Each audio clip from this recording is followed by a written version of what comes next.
বন্ধুরা, আমরা এখন চলে এসেছি রংপুরের কামাল কাসনা রোডের কঞ্জন মোড় এলাকায়। শহরের ভেতর থেকে অটো রিক্সা কিংবা স্থানীয় যাতায়াতের মাধ্যমে এখানে আসা যায়। আর দূর থেকে আসার সময় এখানে জিনিস আপনার চোখে পড়বে। এই পুরো জিনিসটার ডিজাইন হচ্ছে অন্যভাবে তৈরি করা। তবে বাইরের সৌন্দর্য দেখে তো আর পুরো জায়গার বিচার করা যাবে না, তাই আমরা টিকিট কেটে চলে এসেছি ভেতরে। এখানে বিভিন্ন গেম অ্যাক্টিভিটির জন্য আলাদা টিকিট ও টোকেন সিস্টেম থাকতে পারে। আমরা এই আলাদা টোকেন এবং টিকিট সিস্টেমেই ঢুকে পড়েছি।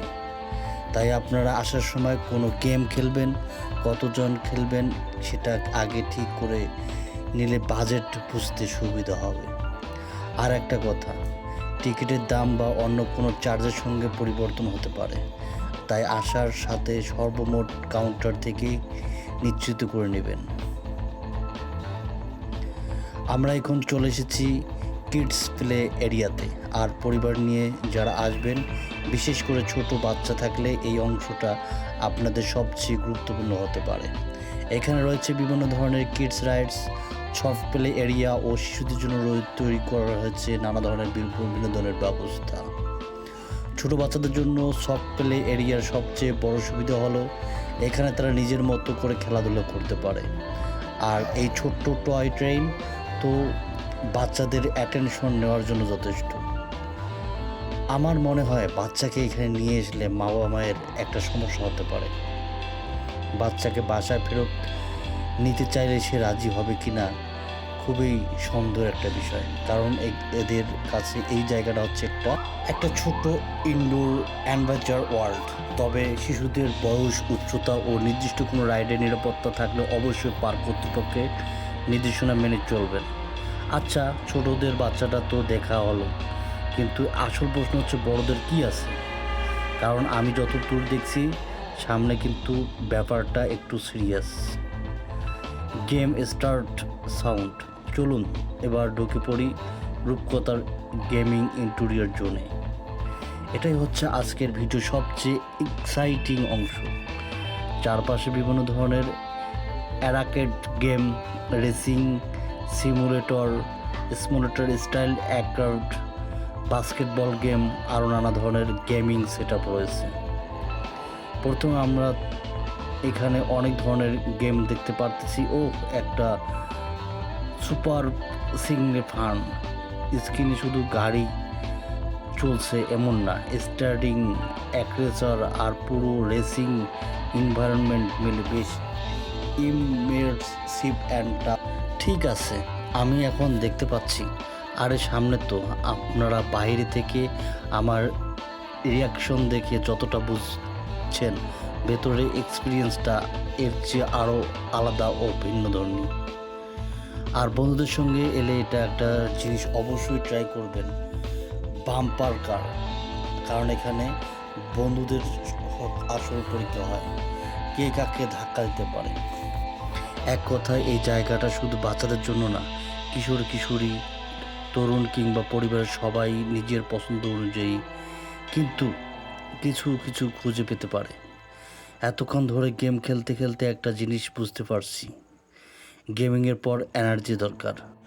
আমার কাছে সবচেয়ে ভালো লেগেছে এক জায়গায় বাচ্চা ও বড়দের দুজনেই আলাদা ধরনের এন্টারটেনমেন্ট পাওয়ার সুযোগ।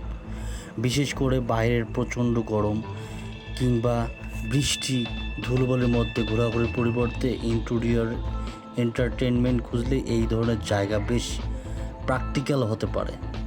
তবে কিছু বিষয় মাথায় রাখতে হবে। জনপ্রিয় সময়, ছুটির দিনে ভিড় বেশি হতে পারে, আবার প্রতিটি গেমের আলাদা আলাদা চার্জ থাকলে একবারে অ্যাক্টিভিটি করতে মোট খরচ বেড়ে যেতে পারে।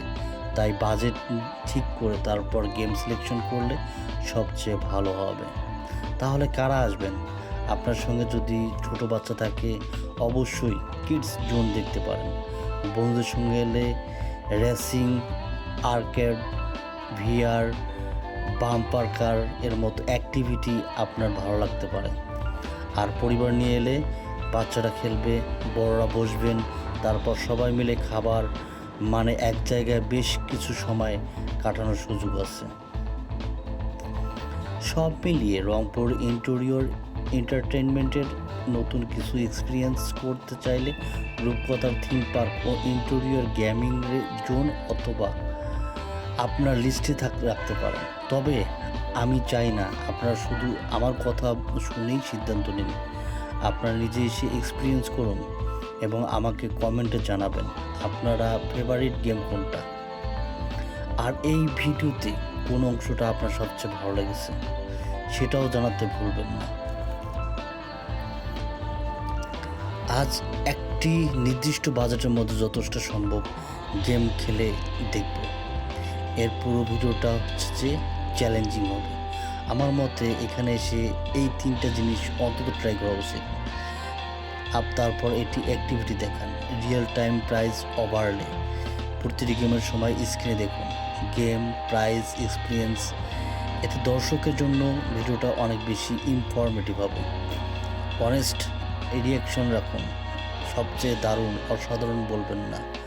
কোনো গেম না খেলে স্বাভাবিকভাবে বলুন এটা আমার কাছে অ্যাভারেজ লেগেছে, তবে আপনার ভালো লাগতেও পারে, নাও লাগতে পারে।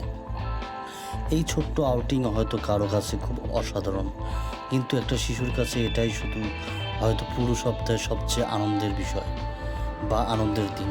তাই আমার মনে হয় একটি ফ্যামিলি এন্টারটেইনমেন্ট স্পোর্টের সবচেয়ে বড় মূল্য এখানে। আমরা যখন কোনো গেম খেলি তখন আসলে শুধু গেমটাই খেলি না, আমরা একটা এক্সপিরিয়েন্স কিনি। বন্ধু হেরে গেলে তাকে নিয়ে হাসা, কেউ জিতলে সবাই মিলে সেলিব্রেট করা, আর একটা কঠিন গেম এর সামনে দাঁড়িয়ে বলা না আমি পারবো, তারপর না পারলে আবার চেষ্টা করা। এই ছোট্ট ছোট্ট মুহূর্তগুলো আসলে একটা আউটিংয়ের মেমোরেবল করে। একটা বিষয় আমরা সবাই জানি, আজকাল আমরা বাইরে ঘুরতে গেলেও অনেক সময় মোবাইলের স্ক্রিনেই মধ্যে আটকে থাকি, ফোনটি পকেটে রাখার শুট। কিন্তু এখন জায়গা সব থেকে সামনের মানুষটার সঙ্গে কথা বলা যায়, একসঙ্গে একটা গেম খেলা যায়, তাহলে আউটিংয়ের অর্থটা একটু বদলে দেওয়া যায়। হয়তো এটাই ইন্টেরিয়র এন্টারটেনমেন্টের সবচেয়ে আন্ডাররেটেড দিক। এটা শুধু সময় কাটায় না, কখনো কখনো মানুষকে একসঙ্গে সময় কাটানোর একটা কারণও দেয়। একদিন আমরা এখান থেকে বের হয়ে যাব, গেম শেষ হবে, লাইটগুলো পিছনে পড়ে থাকবে, কিন্তু ফোনের গ্যালারিতে যাবে। আমার এই ভিডিওটি দেখলে ভালো লাগলে লাইক, কমেন্ট এবং সাবস্ক্রাইব করে পাশে থাকবেন। Thanks for watching. দেখা হবে।